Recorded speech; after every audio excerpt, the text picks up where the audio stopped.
Way here again this week. I know, let's see, pretty sure at least one or two of you are coming to watch, so is what it is. Um, no one had any questions this week, which I guess is good. There were some questions in the office hour forum, went through and addressed most of those. One having to do with due dates, and I wasn't thinking about it, but I'll do a better job in the future in the section where I put the topic information. So right now I updated it. It says topic 2, new information 8:28 through 9:10 or something of that nature. So in the future I'll put that up since we won't be updating new topics every week. It's a 9-week course. We have 6 topics. So approximately I'm allotting about a week and a half per topic. If you look at the layout of the small microeconomics as a second textbook, what you're going to notice is there's 8 chapters, so you can figure approximately we're going to end up hitting about every week and a half 2 chapters of information, maybe a little less later on, but for the most part it's 2 chapters, which is kind of leisurely actually. It's not going to be an insanely difficult amount of work to get done, unlike during the summer where it's a little onerous. And I'll be honest, it's downright slow and tedious sometimes. Although, well, anyway, in an 18-week full session, it is a little slow sometimes to do all of it. I also sent out a updated message on the news board that we will be having the first exam soon. First exam will cover chapters 1 and 2 for microeconomics as second language. It should be pretty straightforward. It's going to be problems, fill in the blank. The graphs don't tend to work great online. I think I've mentioned this before, either in the syllabus or last week. When you're taking the exam, just be forewarned that some of the questions, the computer will mark them wrong. I actually go through the exams and grade them by hand after the fact. So it is what it is. The computer's not a perfect medium, as I've said, to actually take an examination. So I go through and hand grade the exams, make sure the computer didn't misgrade something, or when you were typing something in, you didn't have a typo, or when I typed in the answer, God forbid, I didn't have a typo, which has been known to happen. What I'm going to suggest this time is we can do it's a little hard for me. I turned on the group chat, but I don't think anyone actually shows up on here. So in that way, and I'm not sure how this technology works. I might have to read up on it and let you guys know. But what I was going to suggest is you can do the group chat. You could, instead of group chatting, you could always email me, and I'll be checking my phone and making sure if any emails come through for any questions or whatnot. Should be pretty straightforward. So I'm going to be here for till 12 o'clock, or if no one's watching or logging on and I'm done talking about what I want to talk about, then we can just part ways. And feel free, as always, give me a phone call or email. Let me know if you have any deeper questions. So anyway, what's up first? I'm trying to remember from last week what I said that we would do. I know last week we did discuss Jack and Jill model for comparative and absolute advantage. We'd also discussed about tacos and hamburgers and production possibility frontiers. Let's get a little deeper into that. I'm going to try out some new technology I have this week. I'm going to use the Paint program, see how that works. Let's see. I don't know whether this will work good or not for me, but it has a draw app. I don't know how that works. How funny. Let's turn off this draw app because this is stupid. So, never mind. Okay. Ooh, maybe I screwed up there. Huh. Okay. So let's go back and let's see how I end this thing. Okay. Not sure exactly how to end it because I'm a dork. So we can see it from there. For those of you watching later, it'll be even more funny than those of you watching now, probably. Okay. So let's go ahead. I'm going to go out here, and I'm going to go to screen share. And let's go to Untitled.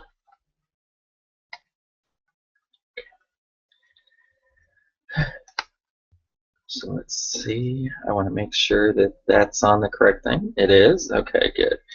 So it looks like it's working, by the way. Give me a phone call or send me a quick email or text if it isn't working. So we should be on Paint now, and I've got a little bamboo pad here, so we'll see where it works. So what we know, so let's go over here. Oh, helps to turn things on, maybe? Okay. So what we know is, okay, good. My bamboo tab's working. Oh, okay, let's figure out how to just delete everything. You know, I never thought I'd be using Paint again as a human being, but anyway, is what it is. So we can go erase, erase, erase, erase. Let's see, we should be able to do something a little more fun. Select, actions, delete. Okay, good. So now we're right here. Okay, so let's do something a little more meaningful, and let's go into and say, okay, we have some things called resources that we want to discuss. That didn't work.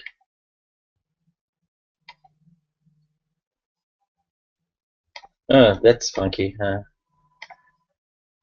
It'll take some time, but let's do it this way. So we can do it this way and put a little text box. So we've got our resources. Wow, that's humongoid. This is not the way to do things, huh? Let's do this. And in some textbooks, these are called factors of production. And just want you to know that in case you transfer out at some point. So under our resources, we've got some primary resources that we can talk about. We've got, so I want you to think about all the things that can go into producing something or producing anything at any given point in time. So if we want to think about this, we've got some primary ones that were first proposed by a gentleman named David Ricardo. And this was in the 1800s, probably right around 1840s, let's just guesstimate, but it really isn't that date. But it's somewhere in the 1800s to be less exact, but more correct. Okay, and so he first proposed that it takes different primary factors of production. So I want you to go back in mind to last week when we were talking about our simple model about tacos and hamburgers and production possibility frontiers. So what does it take to make a taco or a hamburger? Well, it's going to take meat. It's going to take well, in case taco, meat, tortillas, some radishes, lime, onion, sauce, all sorts of things. So we put this together and we say, okay, what are all the primary things? What are the mega or the uber groupings that we need to make any one given thing? And what we can think about there is that we really need land and natural resources. And then we also need labor, right? We need people. And then we also need capital. Okay, and these are David Ricardo's primary factors of production that he discusses. Now, if we want to analyze these a little deeper, then we can kind of put some subheadings here, and we can think that land and natural resources really is about space, and it's also about something that Thurston Veblen likes to call fictitious commodities or fictitious capital. The way to think about this is, if I make Oreos, if I'm Nabisco and I have an Oreo cookie factory and I make Oreos, what do I end up with in the Oreo cookie factory? What do I need? Well, I have to go out and buy a bunch of raw resources from people because I'm Nabisco. I don't grow my own wheat for flour. So, you know, simplistically, to make an Oreo, I need a chocolatey wafer, creamy filling, and so the third ingredient's goodness, and then some packaging materials. And one of the problems, though, is when Oreo goes out to buy all of those things, they buy the chocolate wafer. They don't have a chocolate wafer farm, you know, to be silly a little bit. They actually have to manufacture they have to purchase the raw materials from someone else. Well, the question is, if you own a gold mine or you're a farmer and you grow wheat, who do you purchase the gold from? You actually don't. What you're primarily selling, what you're using, literally has no value. It's just in the ground. And getting it out of the ground in case of gold or wheat gives you value when you sell it. And what's the minimum you'd be willing to sell it at? And we can talk about this in the future when we talk about the way firms make decisions. But the minimum you'd be willing to sell something for is to really think about selling it for the value of extraction, right? What it cost you to get the item out of the ground. So not too difficult. So we think about space, and then we think about raw resources. Okay? So, okay, and we can also, and I'm just going to abbreviate RESC. Okay? Now that's pretty self-explanatory. That's actually not too difficult. When we think about labor, there's two kind of definitions of labor. One is the apparent definition, people. Okay. The other definition of labor is a little more complex, and this is really something called, that goes under the name human capital. Okay. And a way to think about that is education plus skills. Right? So education and skills. People can learn how to do their job better. Okay. So if we want to break down what's capital again, well, we can think about financial capital, and then we can think about materials, right? So we could think about the plant, we could think about your griddle, the taco truck, right? All the things that go into it. So I like to say, you know, maybe this is overly simplistic, but I like to say that my definition of capital is money and the things that money buys. Okay, so not to be too overly simplistic, but that's my definition of capital: money and the things money buys. Now, this is the David Ricardo production model, and David Ricardo says, look, these are the simple things you need to make anything. In the 1930s, we got a little more, how shall we say this? We got a little more, or not, well, not really 80s. In the 1990s and into the 2000s, we ended up adapting a new model, and or not a new model, but a new, what do we want to call this? A new factor of production that people were interested in. And actually, sorry, I'm jumping the gun. In the 1930s, we adopted a new model of things that of what we could be talking about for a new factor of production. So we have a fourth one, right? And this is technology. So if we're going to look at technology, then we think of technology. And what is technology? Well, technology is the apparent definition, which is making capital better, right?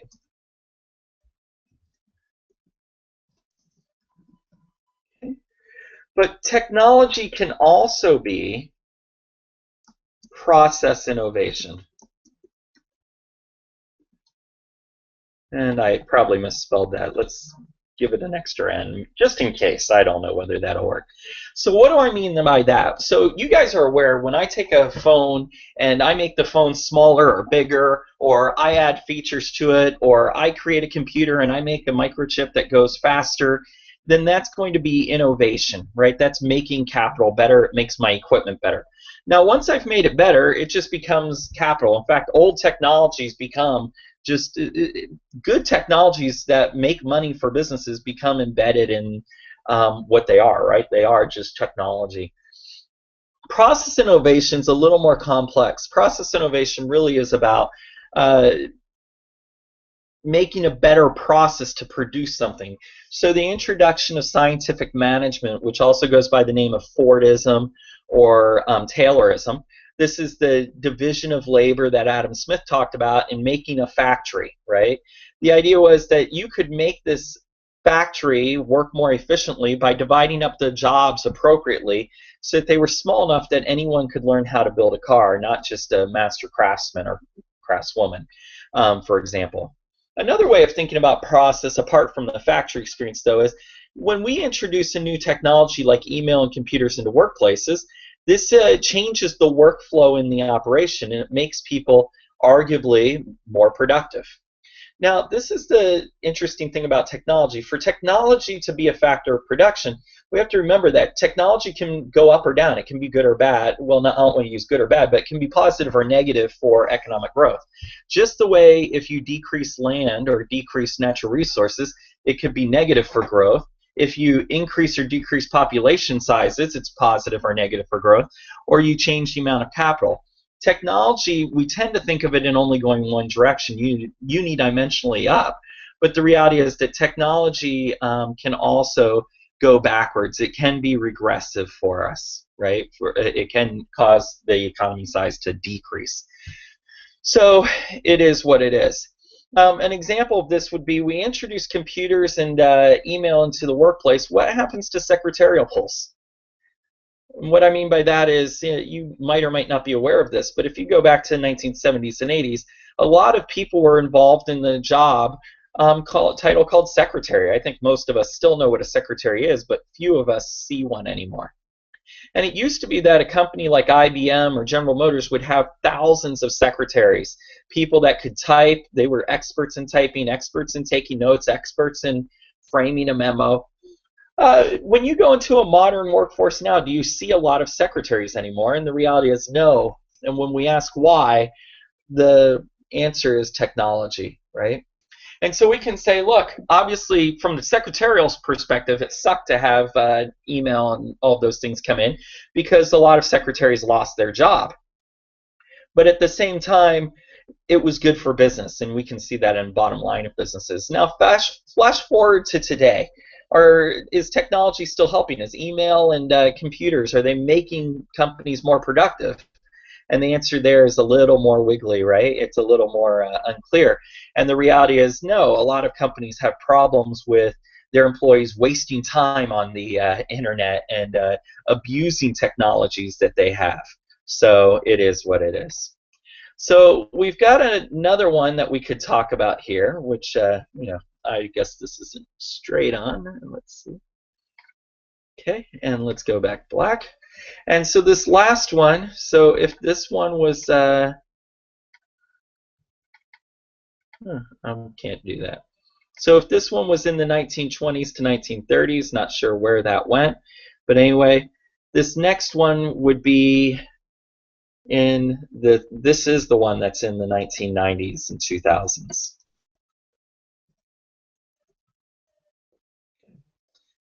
And this one would be entrepreneurship, or what we're really measuring here is risk. Now, we're not going to have risk in our primary model that we're going to analyze because risk is quantitatively too difficult to handle for most people, for most undergraduates, but we can add in risk later, right? So let's do...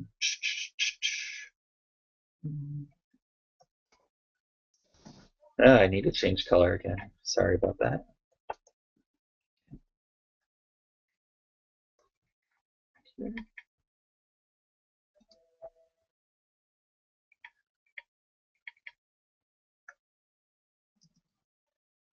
Okay.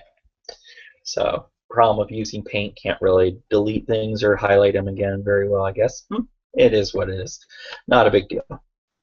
Okay, so this is our simple production possibility model, right? And so we've got all of these factors of production that can go into anything.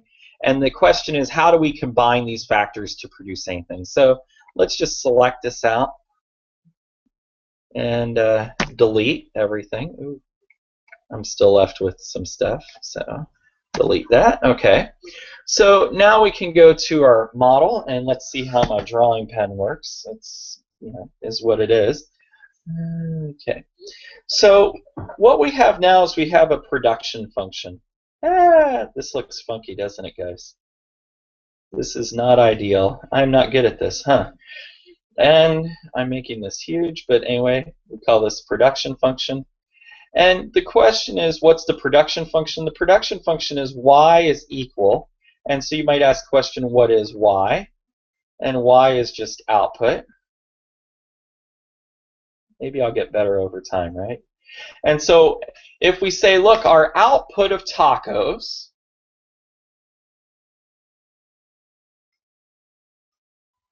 is equal to some function of our land, labor, capital, and we're going to use this alpha, and this will be technology. Okay? Wow, it's looking better maybe. Okay? So then the question is, we've got a production function, which is just a mathematical relation. Now, I'm not going to ask you guys to detail what this mathematical relationship is, but I want you to imagine if you run a taco truck for a few weeks and you kept data on all of the labor, all of the space you had to work, and you kept track of the number of employees you had per shift and the amount of materials and inputs you had, and technology, we can kind of leave that off the wayside, then I want you to imagine you probably could figure out, right, if you had access to all of that data, you could figure out, given different combinations of inputs, right, or resources, how many tacos you could make. And to simplify this model out, what I want to say is that your labor and natural resources are kind of fixed in this model, at least for most small businesses. Once you've decided to buy a taco truck and put in all of what we're going to call later your fixed inputs, right? So the griddle, which is a type of capital, you're going to put in your refrigeration unit and everything else. Once you fix those natural resources or that space, you can leave it out. Okay, so it becomes less of an issue. So, and I also said before, let's leave out technology. So let's kind of simplify this and say that your output is some function of just capital and labor. Okay? So I also want you to imagine, let's have a little like fuel gauge here for your capital and labor. And let's imagine that if it is full, if you're using all of your capital, you're up here. And if you're not using all of your capital, you're going to be down here. And you have a choice. You have so many workers, and you get to choose what you're going to produce, right? You can be full or you can be not full. Okay? So we say when you're down here, you're 0, and when you're up here, you're using your maximum amount of capital. Likewise, down here, you're at 0, or you're at your maximum. Okay? So if you put all of your capital and all of your labor in our simple model into producing tacos, what's going to happen to the production of tacos? It's going to be maximized. You're going to maximize your output of tacos. Likewise, and we can go back to black here, you have another production possibility frontier because you have an opportunity cost for making tacos. You can make tacos or you can make hamburgers, we said. And hamburgers have their own production function that's composed simplistically of capital and labor. Now, if all of your production, all of your capital and labor goes into making tacos, and you're full, you're using all of your capital, you're using all of your labor, how much can you have here?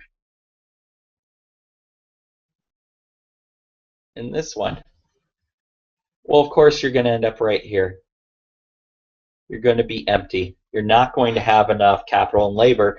And you're going to end up, when tacos are maximized, you're going to have 0 or minimal numbers of hamburgers being produced.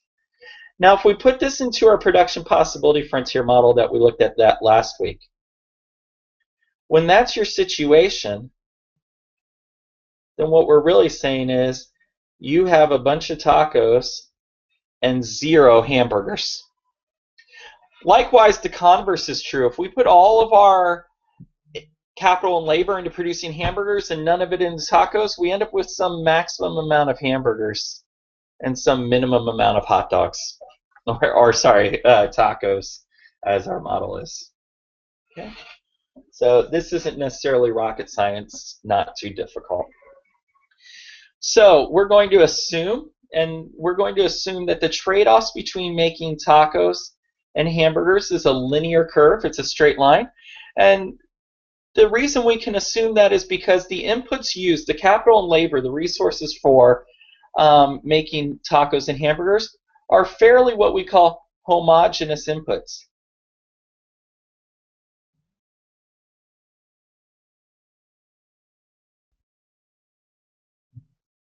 Now, what's homogeneous mean? It means they're similar. So I want you to imagine you have two different options. You could produce tacos and hamburgers, or let's make it a little more fun. You could produce tacos or creme brulee. Now, for those of you who don't know, creme brulee is a type of custard or pudding that you heat with a torch, and you put a caramelized crust on the top of it with some sugar, and it's really yummy. But the reality is, if you have a taco truck full of meat, you're not going to have enough dairy and cream and eggs to make creme brulee. And you can give up some of your tacos production to make creme brulee, but there's even some different specialized equipment that you need to make one or the other item. And so you say that the resources are less similar, and that means that you're going to move away from a straight line and move towards a curved or a nonlinear line. And we'll look at that in a second.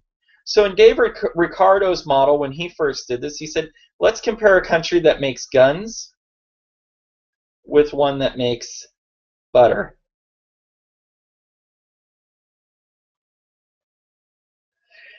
Now I want you to think, how similar are the resources used to make guns and butter? And that's a TT, not a TL. Well, they're not very similar. And I want you to think about this. If you're right here and you're making all of your guns and you're making 0 butter, if you give up just one gun and you move down here, are you going to get any butter? It's very unlikely. How about you give up even more guns? I'm going to argue you're going to have to give up quite a few guns just to get the littlest amount of butter. And what's going to happen is it could end up like this. Because I want you to think, if you're here and you're making butter, you're going to have to give up quite a bit of butter to get any guns being produced at all, right? And so, in fact, in all honesty, this might be unfair. You don't tend to see this in textbook, but you might have a production function that looks like this, right? Instead of concave, it'll be what's called a convex function. And it'll bow inwards towards the origin here. And the reason that's happening is because of how skewed the relationship is between the inputs needed for one item and the other. But we tend not to draw things like that, so let's kind of select it and we'll just erase this, because that's a little perverse, not the norm. Oh, I have someone at my door, just a second. I'll be right back.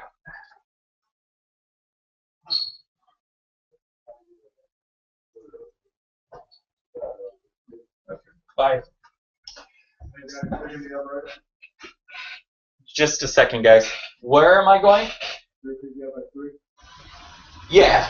All right. Okay, fine. Sorry, that was my son dropping off some keys. Anywho. So we can think about this and we can say, okay, the relationship between guns and butter, not very good, right? And so how do we think about this? We think about, we don't need that.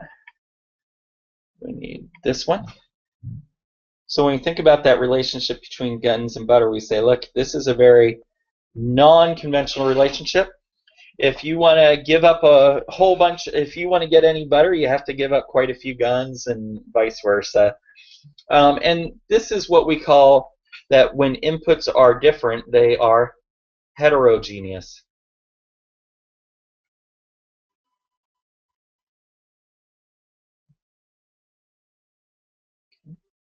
And we say heterogeneous inputs, we don't need that. Okay. And we say heterogeneous inputs involve goods that are just radically different from each other. So that's how we move from resources to talking about the production function the way we did last week. Now, let's blow all this up and let's talk about something a little different. Let's talk about efficiencies. So, what I want you to think about is you have this production function. And let's go with guns and butter.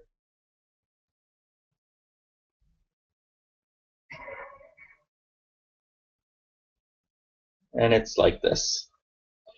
Now, if you're right here, are you using all of your land, labor, and capital? How about there? So at points A, at points B, at point C, at point D, at all of these points, you're using all of your land, labor, and capital. When you use all of your land, labor, and capital, we say that points A, B, C, and D are efficient.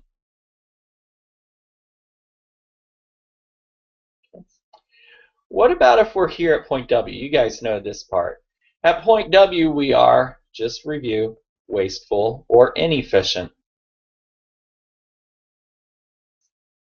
Now, what's it mean to be efficient? It means that you're producing more without giving anything up. And so any point inside in this shaded area, without touching the curve, if we have a point W2, let's say that's W1, W2 is still inefficient right here, but it's more efficient than W1, right? W2 is more efficient than W1.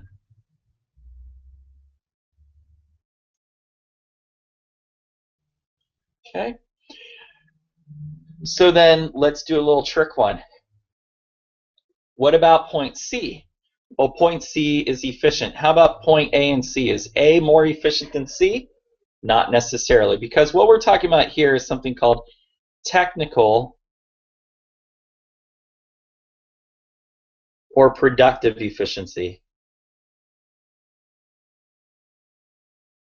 Right? This is technical or productive efficiency. And what we're saying is to become more technically or productively efficient, you're producing more of either item without giving up some of the other. So what if we go right here and we produce at point Z? Are we more efficient than W1? Well, we give up some butter to get more guns. So we're getting something, but the question is, are we more efficient? Not technically or productively. What we are here at point Z is what's called possibly Calder-Hicks efficiency. Calder-Hicks efficiency is a fun type of efficiency. You're not going to see this in your textbook. It's just something I'm talking with you guys about. Calder-Hicks efficiency is the efficiency that results when the winner wins more than the loser loses.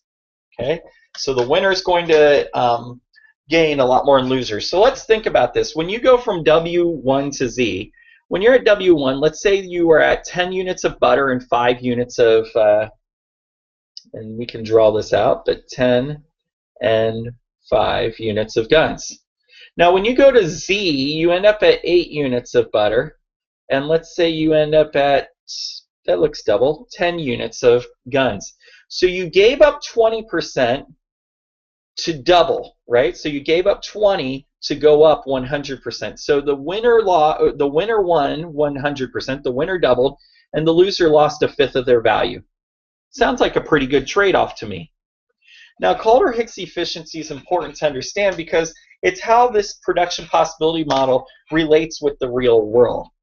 So what we saw happen in the past is that some economists would step in during the fall of the Soviet Union, for example. One of those economists being Lawrence Summers or Larry Summers, who was a former economic advisor to some presidents, more than one, and was also an advisor to a lot of countries in former Soviet Union and Eastern Europe. And they came in and they said, look, they made a couple key mistakes. One is they said that you could move from point A and C in this curve, and you could make that move in a cost-free way, right? You could go from A to C, and it would have very low costs, and they really underestimated the amount of transaction costs. So they'd say things like, look, Russia, you make a lot of guns and tanks, but the world doesn't need as many guns and tanks because people are more peaceful than they used to be. So what we want you to do is, instead of making guns and tanks, see how things are going. Instead of making guns and tanks, we want you to make toothbrushes. But the problem was people looked to Russia for guns and tanks. They didn't look to Russia for toothbrushes. And the other side is when you give up producing tanks, can you use those resources to make toothbrushes very well? It's very unlikely, right? Not very or highly probable. So it's a little difficult to say, but the reality is you're probably not going to end up making toothbrushes at a tank factory. The other place they went is this model's been used by economists to talk about free trade agreements. And so the argument there is because one of these requirements of Calder-Hicks efficiency is that the winner wins more than the loser loses, and the loser can't be compensated by the winner for any of their losses. So when we talk about free trade agreements like the NAFTA Free Trade Agreement, North American Free Trade Association, that was signed into law by President Clinton in the 1990s, one of the things we notice is that there are winners and losers. Very clearly, all three countries have won. In fact, based on the most recent studies I've seen, the biggest winner would have been Mexico, followed by Canada, and the U.S. actually won the least in NAFTA, right? Not that it wasn't a good agreement, it was good for all three countries. But did everyone within the countries win? And that's the reality, is that no, they didn't. In the case of Mexico, poor farmer, well, now they're but farmers in central Mexico who are growing corn and chicken farmers in Mexico lost out to the free trade agreement. In the case of America, factory workers in the Great Lakes region lost out to NAFTA because a lot of factory goods went to being produced in Mexico that were produced in the US. Now, I'm not sure, I don't want to make up your mind for you, but I don't think that it's a fair comparison to say that the winners winning more than losers lose means that you should necessarily do something or not be able to compensate them, at least, and not leave it efficiently. And so the way to understand this is to understand why Calder-Hicks efficiency exists in the first place. And it really exists because of medical triage scenarios. And so the idea is if a hospital is overwhelmed with a bunch of people from a train derailment, how are they going to handle that train derailment? They get a bunch of people, they've got one guy, they've got two guys come in who need serious surgery, they're going to tie up a lot of surgeons, and if they operate on those people, they don't have any other surgeons to work on the other people who need to be seen. And the question is it worth saving those two guys who are going to tie up all the resources if you know that it's highly probable that 10 other people are going to die that could have been treated in the same time period? And so the idea behind medical triage is, of course, you're going to treat the 10 people and let the other 2 people, you're going to try to stabilize them, see where you can let them live. But the reality is you're going to treat the most people you possibly can treat with the resources you have. And it makes sense to say that the winner can't compensate the loser because, let's be honest, if you end up living in that scenario, can you compensate the person who lost their life? You really can't, right? Once someone's dead, they're not compensatable. And so it makes sense to have efficiency of this type when we're talking about situations where you can't possibly compensate the loser. But is this true? Should we be doing it in economic relationships? Is something I want you guys to think about a little more deeply. So that's a second type of efficiency. You're not going to tend to see that in the book. The other type of efficiency is, what if you want to say that A is better than point C, and C is better than point D, and D is better than point B? Well, all 4 points are technically or productively efficient, but all points might not be equal, right? Might not be equal in their relationships. And the point here is that let's imagine that the world is a world of people who are, brethren, right? Or Mennonites, old plain Mennonite religion, or Baha'i people, right? These are faiths, people groups and cultures that are people who are peaceful, and they don't believe in war and they don't believe in using guns. So if you are ruling over a society of people that don't use guns, what are you going to prioritize producing? In fact, I ask you a question. Would you rather be at W1 or would you rather be at point B? And clearly, you'd rather produce some butter than to produce only guns. And to make this even easier, you could think that you can produce, butter or meat. And we're looking at a society of vegetarians, right? You're not going to want to produce only meat if you're a society of vegetarians, no matter how efficient it is. The choice of being at A, C, D, or B, this is something called distributional.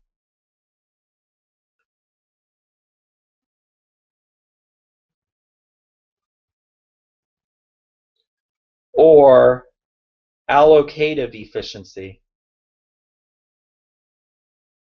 Now, economists historically didn't talk about distributional or allocative efficiency all that much because they said, look, the choice of where you are, that's a choice for philosophers, theologians, and politicians, but we're economists, we just tell you how not to waste resources. In the modern world, economists really are more concerned with this, and you can see this in the writings of economists that focus on things like income inequality, right? For an old-fashioned economist, they don't care about income inequality as long as there's no waste. For, maybe a more historic or a more modern economist, though, they might think in terms of income inequality or distributional allocative efficiency is important in analyzing as well, okay? So hopefully this answers your questions related to production possibility frontiers, and it fills in some of the gaps in the reading and helps you have a more fuller understanding of the production model and resources and how they relate together and what efficiency is. Some of this discussion really is less about you doing good in the class per se and more about you truly understanding the way the economy works for the future. The other side of it is I didn't get a lot of questions from people after the last lecture on how to do some of the harder problems. So I'm tending to think maybe we don't need to worry about doing more comparative or absolute advantage questions beyond what I did last week. If you'd like to see me do some of those problems, let me know, and I'll try to do a short video and just post it up this weekend on how to calculate, say, the secretary and lawyer. But I honestly have to say the people who have sent me the secretary and lawyer problems have done very well, right? They've actually solved the problems. The people who have sent me the comparative advantage, absolute advantage worksheets have done well on them as well. So I think, it's very tractable to figure out those numbers. It might seem daunting at first, but once you practice, it seems easy enough. So let's see. Could do a different brush, say crayon or calligraphy, huh? So anyway, we'll stick with what we got, is what it is. So we'll play with some shapes here. So now let's talk a little bit about supply and demand. This is what we're going to be moving into next week. Actually, we're getting close to the end. Let's do demand. We'll talk about supply next week. So if we talk about demand, and this is the demand for goods and services.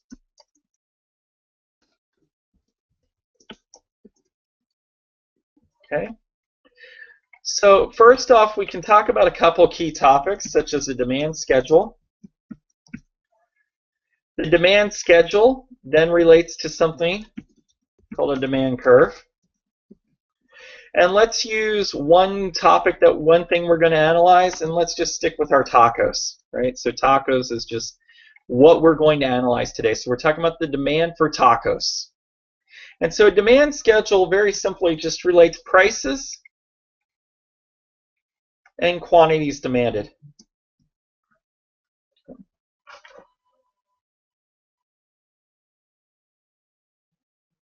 Okay. And so if we go to our price schedule, what we can see is at a price of 0, right? I want you guys to imagine what's your quantity demanded. This shouldn't be hard. It's going to be a very large number, and let's just call it 99. Okay.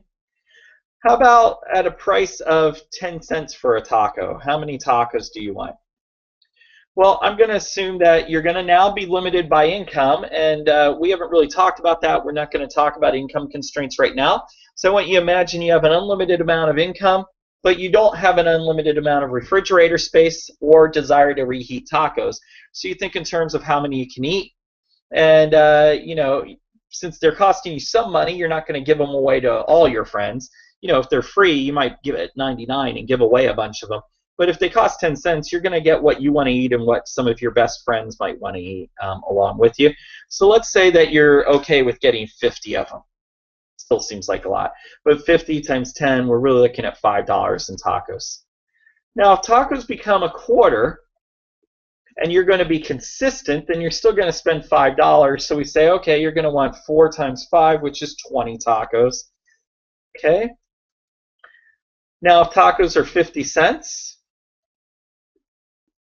what are you going to want?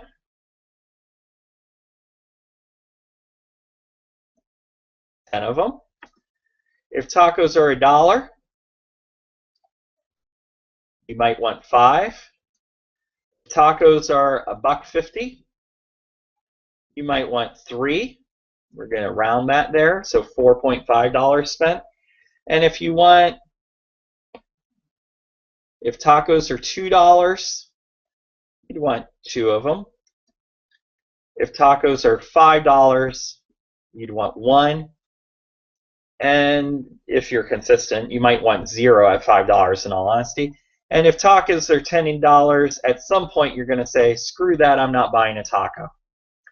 Now I want you guys to think about this. Is this the way you end up seeing the world?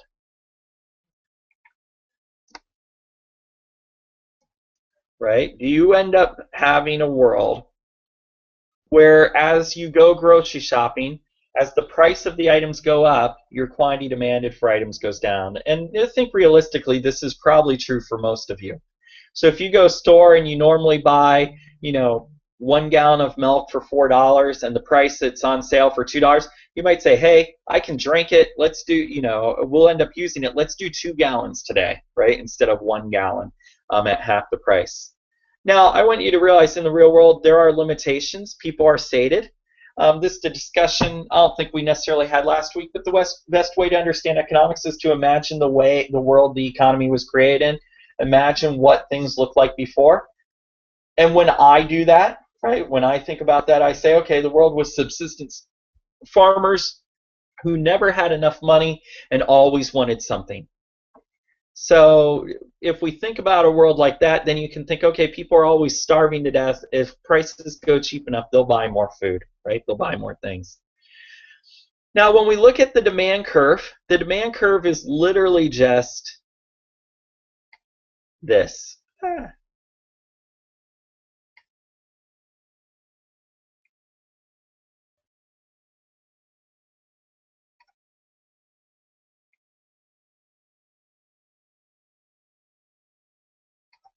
Okay. And we can put, in fact, we do put price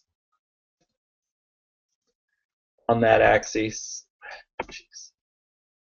Get rid of that. Price on the vertical axis. And in the economic model, we put quantity demanded, or quantity simply, on the horizontal.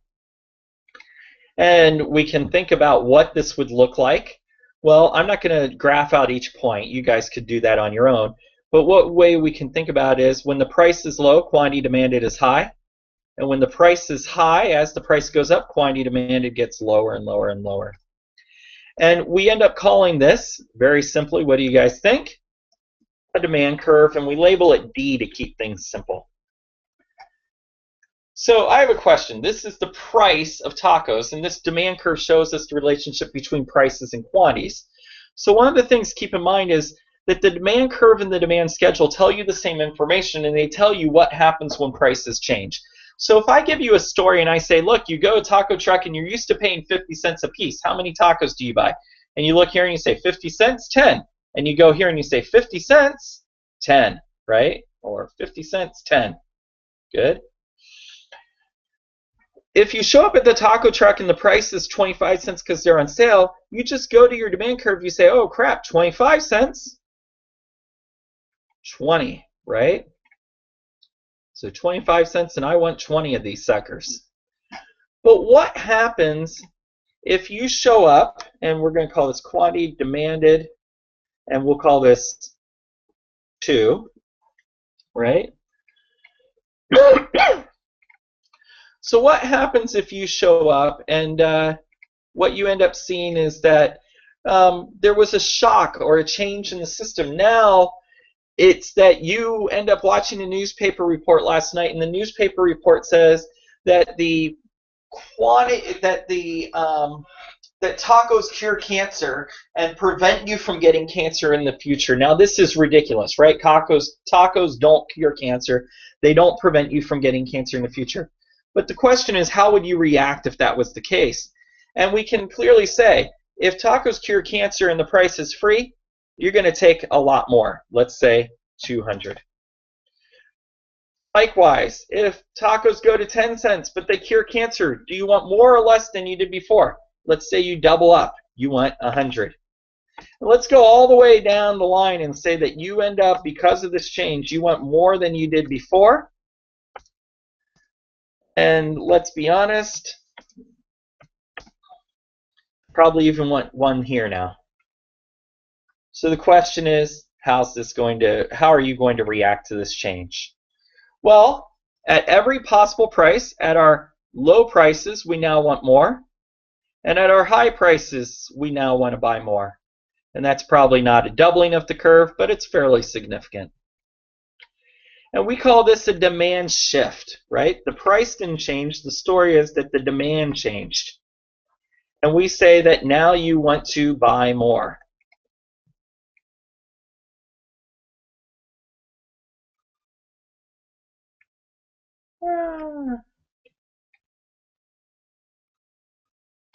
Damn, that didn't work like I thought it would. Let's see.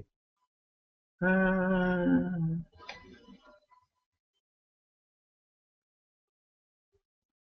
I see why, because I'm a moron. Okay, let's delete that one. Let's go to this one. And you're going to shift, we call this shifting up your demand curve, right? You're going to demand more at every price. Now, how could you check this was the case? Well, imagine that the price stayed the same. What's going to happen to your quantity demanded? So at a constant price, right, and we call this price constant. At a constant price, how much do you want to buy? And we can trace this through and we say, okay, at that price we now want to buy, we used to want to buy here, and now we want to buy here. And so the question is that more or less? And we can clearly see that we now want to buy more. Okay, and we can label this as quantity demanded 1. And right here is quantity demanded 2. Right, we want to buy more. So this is very simplistically how supply works and how supply shifts happen. By the way, the exact opposite story is true for supply schedules, right, and supply curves. And so we can think through that process as well. In fact, there the only difference is here we kind of informally talked about this as you know what you want to pay for something, and when the price goes up you want to produce more. When we move to talking about demand schedule, supply schedules, it gets a little different. So let's just kind of flip things.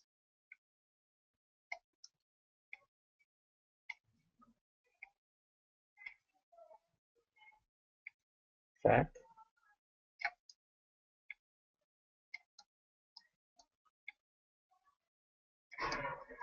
okay, and let's see whether I did it. Okay.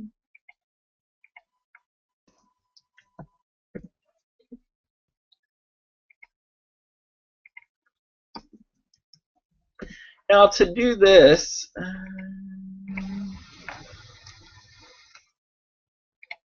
we also need to select.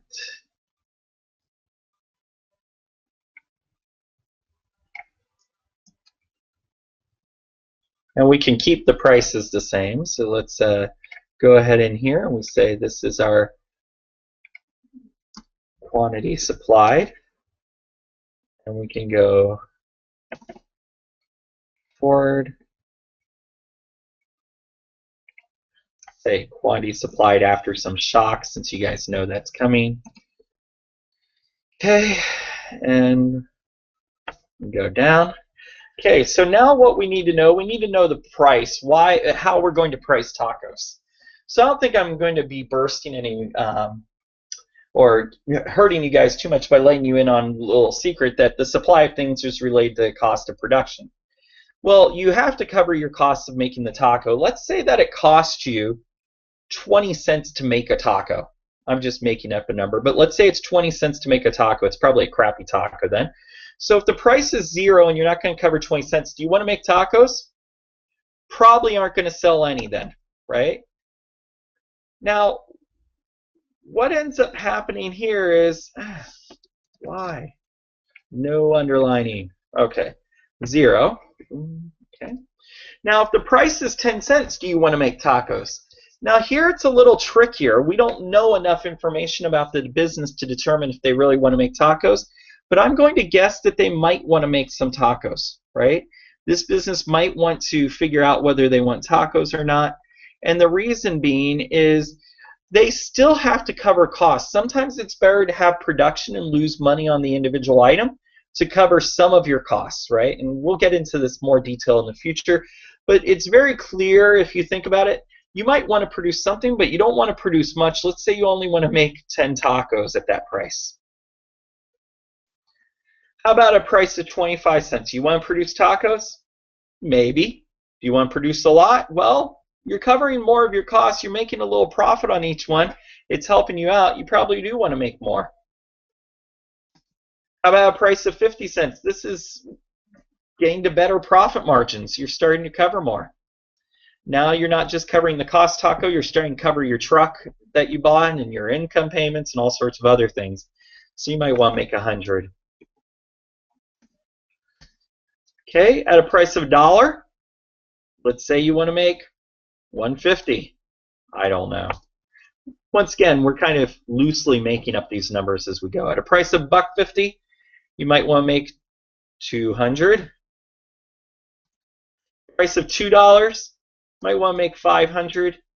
And let's say that 500 is the most tacos you can make in that taco truck in a given period of time, which is fairly realistic. So what's the supply curve going to look like? Well, once again, we have our graph with price and quantity. Okay.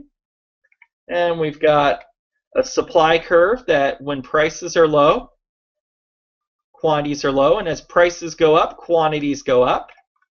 And we can call this we label this S for the supply curve. And just imagine it tracks to these points. In fact, to be fair, at some point we said this curve goes vertical, right? And so eventually, regardless of the price, you can only supply what you can supply, and so it goes up. Now maybe the price goes so high you decide to build another taco truck, and we could have a little fun here, but it is a little unrealistic.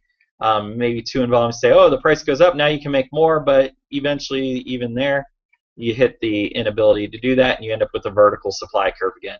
But that's just being silly. We're overanalyzing it. What we can really say is at some point we maximize our production, we can't make any more. Okay? At least not in the near term or in the short term time period.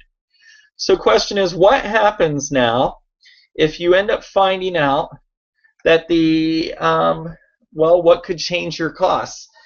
What happens if the price of beef doubles? So now instead of costing 20 cents, it costs you 30 cents to make a taco. Well, now you might say, well, no tacos at free, no tacos at 10 cents. I need to go under and go out of business. At 25 cents, it gets a little harder, but maybe now you want to do some. You want to do maybe 50, you might want to do 15 or 10. Now, are you going to want to do 100 still? Maybe you want to back off a little. And we can look at this later in the semester with some numbers when we talk about theory of the firm. By $1.50, you're still probably happy again, and so you're going to be producing. And at $2 and above, you're going to want to maximize production. So what's this new supply curve going to look like? Well, what's going to happen is you're going to want to produce less, right? At the old prices, you want to produce less. And so now you say, look, I'm not going to start producing until the price is higher. And I'm going to produce less, less, and less, and less until eventually I hit that vertical line again and I want to maximize production. And what do we label this? We can label this supply curve too. Okay? And that's what happens when there's a shift or a shock to the supply curve. So this all will do for this week. I didn't notice any questions on my email. And once again, send questions. Next week, I'll deal with some more complexities of supply and demand. We'll talk about combining the curves into one curve. Then we'll also go and talk about consumer producer surplus and calculating elasticities. Calculating elasticities isn't difficult, but it is something you need to learn how to do. So anyway, I'm going to stop sharing my screen and go back to my video. So hopefully you guys learned quite a bit watching this video. It helps answer some questions. Once again, the office hour is only good if you guys are asking questions, so you guys should be asking more questions that you might have. If you think of any during the week, you can always log on to the event page that I post online, and you can ask them ahead of time. So feel free to ask them. Also, if you go to the event page and you say you're showing up, I believe you can come in and group chat with me on the item. So I think that's how that works. So if you go to the event page and you log on through Google+, it'll let you actually come into the chat, at least if there's 10 or less of you, I believe is the constraint. Also, if you know you're coming ahead of time, which I know 2 or 3 of you do, you can and watch live, then you can let me know and I'll add you to the invite list and you can be a part of the chat. You don't need to do the video feed. You can just come in and chat and ask questions on the fly and things like that. So hopefully this was worth it for you guys, and talk to you next time.